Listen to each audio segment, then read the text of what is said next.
नमस्कार दोस्तों, स्वागत है आपका आज के मुख्य समाचारों में। जी हां दोस्तों, आपको यहां पर देखने को मिलेंगी सुबह से लेकर शाम तक की तमाम बड़ी खबरें, मुख्य समाचार, ब्रेकिंग न्यूज अपडेट्स के रूप में।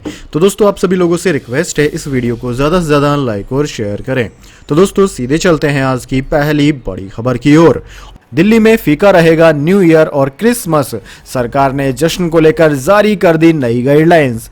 जी हां दोस्तों, आपने बिल्कुल सही सुना। कोरोना वायरस के ओमिक्रॉन वेरिएंट के बढ़ते मामलों के बीच देश की राजधानी दिल्ली में नए साल और क्रिसमस को लेकर नई गाइडलाइंस जारी कर दी गई है। डीडीएमए ने नए साल पर होने वाले जश्न और क्रिसमस के दौरान जुटने वाली भीड़ पर रोक लगाने का आदेश दे डाला, यानी कि साल के आखिर में इन दो बड़े मौकों पर लोग इकट्ठा नहीं हो सकेंगे और त्योहार फीका ही रहेगा। दिल्ली आपदा प्रबंधन प्राधिकरण ने अपने आदेश में कहा कि अपने अपने क्षेत्र में सभी डीएम नई गाइडलाइन का पालन कराएं। काम करने की जगहों पर और दुकानों में नो मास्क नो एंट्री को कड़ाई से लागू करने के लिए भी कहा गया है। इसके लिए जिला प्रशासन से रोजाना रिपोर्ट देने के लिए कहा गया है। डीडीएमए ने कहा कि सभी जिला प्रशासन और डीसीपी इस बात को सुनिश्चित करें कि दिल्ली में नए साल और क्रिसमस का जश्न मनाने के लिए किसी भी तरह का कोई सांस्कृतिक कार्यक्रम, सभा और भीड़ इकट्ठा न हो। इसके अलावा डीडीएमए ने अपनी ताज़ा गाइडलाइन में सामाजिक, राजनीतिक, खेल, मनोरंजन, सांस्कृतिक, धार्मिक त्योहारों से जुड़ी सभाएं और अन्य सभाओं पर दिल्ली में पूरी तरह से पाबंदी लगा दी है।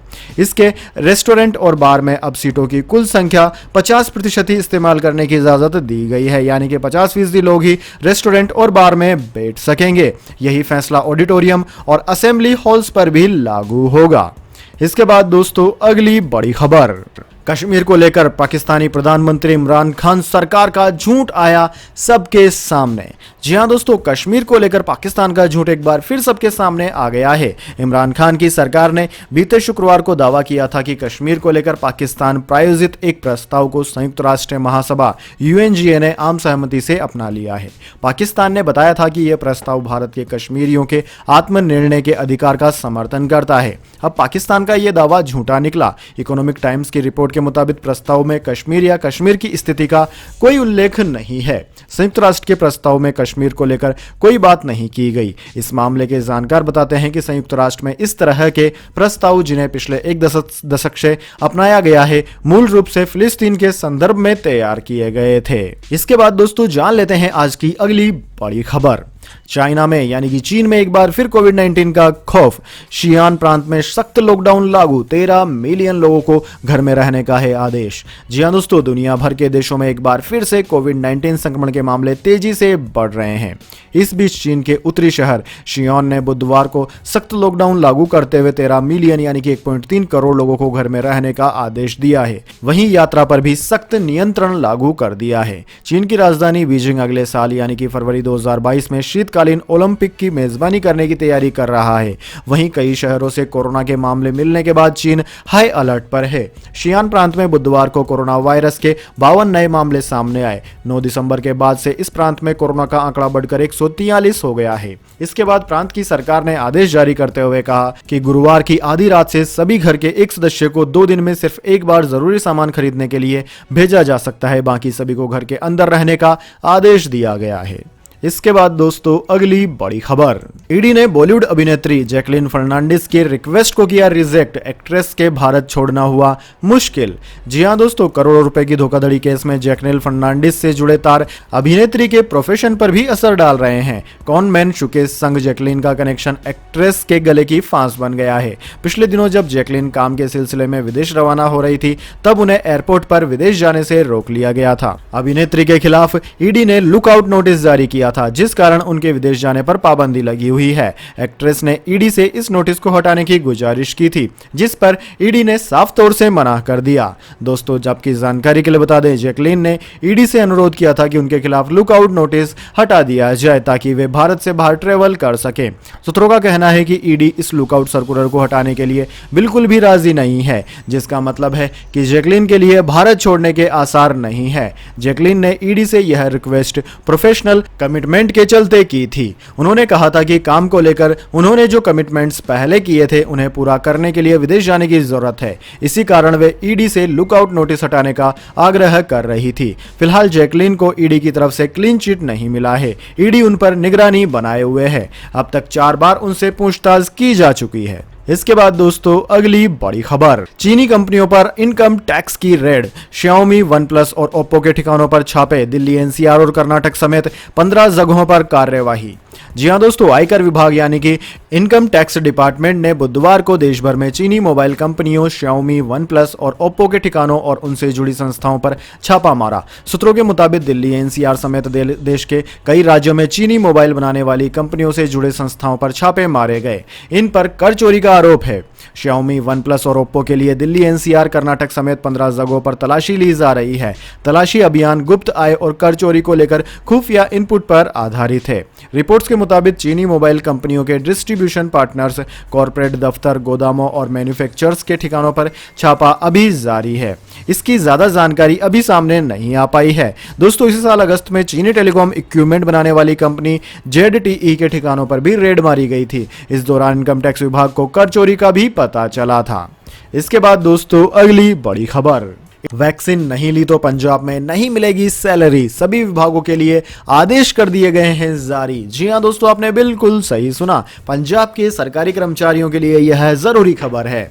दरअसल दोस्तों, देश भर में बढ़ते कोरोना वायरस के नए वेरिएंट ओमिक्रॉन के मामले तेजी से बढ़ रहे हैं। कोरोना के बढ़ते मामलों के बीच पंजाब सरकार वैक्सीनेशन को लेकर सख्त हो गई है। सरकार ने सभी कर्मचारियों को वैक्सीन न लेने पर सैलरी न मिलने की चेतावनी दे डाली। पंजाब सरकार ने सभी कर्मचारियों को वैक्सीन लेने का आदेश जारी किया है। सरकार के वित्त विभाग की ओर से सभी सरकारी विभागों को एक आदेश जारी किया गया। इस आदेश में कहा गया है कि जो सरकारी कर्मचारी वैक्सीन नहीं लेगा उसे सैलरी नहीं दी जाएगी। आदेश में कहा गया है कि कर्मचारी का वैक्सीनेशन हो गया है, इसकी जानकारी उसे IHRMS पोर्टल पर देनी होगी। दोस्तों, पंजाब में कोविड-19 के 39 नए संक्रमित पाए गए हैं। राज्य में अब कुल 325 एक्टिव कोरोना संक्रमित हो गए हैं। इसके बाद दोस्तों अगली बड़ी खबर, इंडियन रेलवे को लगा झटका, पैसेंजर ट्रेनों से होने वाली कमाई 70% घटी। जी हां दोस्तों, कोविड-19 महामारी ने भारतीय रेलवे की आय पर एक बड़ा असर डाला है। रेलवे ने वित्त वर्ष 2020-21 में पैसेंजर रेवेन्यू में 70% की गिरावट दर्ज की है। पिछले वित्त वर्ष के दौरान पहले राष्ट्रीय लॉकडाउन के कारण रेलवे सेवाएं प्रभावित हुई और देश के विभिन्न हिस्सों में आंशिक रूप से लॉकडाउन जारी रहा। भारतीय रेलवे ने भी लॉकडाउन के दौरान नियमित ट्रेन सेवाओं को निलंबित कर दिया था। संसद में एक सवाल के जवाब में रेल मंत्री अश्विनी वैष्णव द्वारा दी गई जानकारी के मुताबिक रेलवे का पैसेंजर रेवेन्यू वित्त वर्ष 2020-21 में घटकर मात्र 15,248.59 करोड़ रुपए रह गया, जबकि पिछले वित्त वर्ष में यह 50,669.09 करोड़ रुपए था। हालांकि दोस्तों, माल ढुलाई रेवेन्यू में वृद्धि से कुछ हद तक नुकसान की भरपाई हो पाई है, जो वित्त वर्ष 2020-19 में 1,13,487 करोड़ रुपए था, वह अब बढ़कर 1,17,231 करोड़ रुपए हो गया है। इसके बाद दोस्तों अगली बड़ी खबर, गोवा इलेक्शन, टीएमसी पर मुख्यमंत्री केजरीवाल का बड़ा हमला, बोले वो तो रेस में भी नहीं, पोस्टरों पर चुनाव नहीं जीत सकते। जी हां दोस्तों, आम आदमी पार्टी के राष्ट्रीय संयोजक अरविंद केजरीवाल ने बुधवार को कहा कि गोवा में अगले साल होने वाले विधानसभा चुनावों में यदि आप यानी कि आम आदमी पार्टी सत्ता में आई तो वह राज्य में भ्रष्टाचार मुक्त और ईमानदार सरकार देगी। केजरीवाल ने कहा कि आम आदमी पार्टी की दिल्ली सरकार के पिछले रिकॉर्ड के आधार पर यह गारंटी दी गई है, जहां उसके ही मंत्री को एक दुकानदार से रिश्वत मांगने के आरोप में पद से हटा दिया गया था। दिल्ली के मुख्यमंत्री ने कहा कि यदि मंत्री या विधायक रिश्वत मांगते पाए जाते हैं तो उन्हें दंड से बख्शा नहीं जाएगा। उन्होंने दावा किया कि हम गोवा में पहली भ्रष्टाचार मुक्त और ईमानदार सरकार देंगे। अरविंद केजरीवाल ने कहा कि अगर आम आदमी पार्टी गोवा में सत्ता में आती है तो उनकी सरकार घर घर जाकर सेवाएं मुहैया करवाकर छोटे स्तर से भ्रष्टाचार को रोकेगी। उन्होंने कहा कि हमने पहले ही दिल्ली में सेवाओं को घर पर मुहैया कराना शुरू कर दिया है, सभी सरकारी सेवाएं आपके दरवाजे पर उपलब्ध होंगी। इसके बाद दोस्तों अगली बड़ी खबर, गोल्ड सिल्वर प्राइस टुडे, सोना हुआ सस्ता, चांदी भी हुई सस्ती, जानिए क्या है ताजा सराफा भाव। जी हां दोस्तों, भारतीय सराफा बाजार में आज सोने के भाव में गिरावट देखने को मिली है। हालांकि इसके बाद भी सोने के दाम 47,000 रुपए के ऊपर बरकरार हैं। वहीं दोस्तों चांदी की बात की जाए तो चांदी की कीमतों में आज उछाल दर्ज किया गया। दिल्ली सराफा बाजार में आज सोना 145 रुपए की कमी के साथ 47,238 रुपए प्रति 10 ग्राम पर बंद हुआ। वहीं चांदी की बात की जाए तो चांदी 397 रुपए की गिरावट के बाद 60,895 रुपए प्रति किलोग्राम पर बंद हुई। इसके अलावा दोस्तों अंतर्राष्ट्रीय बाजार की बात करें तो अंतर्राष्ट्रीय बाजार में सोना $1787 प्रति औंस पर रहा। इसके बाद दोस्तों अगली बड़ी खबर, India versus Pakistan Asian champions trophy. Bharat ने पाकिस्तान को दी मात, रोमांचक जीत से ब्रोंज किया अपने नाम। जी हां दोस्तों, भारतीय हॉकी टीम ने कमाल का प्रदर्शन करते हुए एशियन चैंपियंस ट्रॉफी के ब्रोंज मेडल मैच में पाकिस्तान को 4-3 से हरा दिया।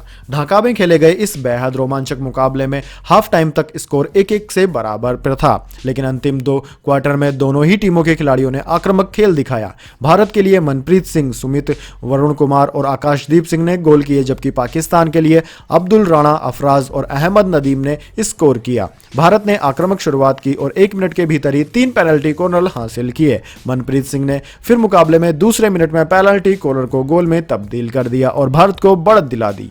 हालांकि पाकिस्तान ने भी पहले क्वार्टर की समाप्ति से पहले ही गोल करते हुए स्कोर 1-1 से बराबरी पर ला दिया था। पाकिस्तान के लिए यह मैदानी गोल अफराज ने किया। वहीं दोस्तों इसके बाद रोमांचक मुकाबला चलता रहा और अंत में जीत भारत की हुई। भारत की ओर से 4 गोल किए गए और पाकिस्तान की ओर से 3 गोल किए गए। इस तरह से भारत 1 गोल के अंतर से ब्रोंज मेडल जीतने में कामयाब रहा।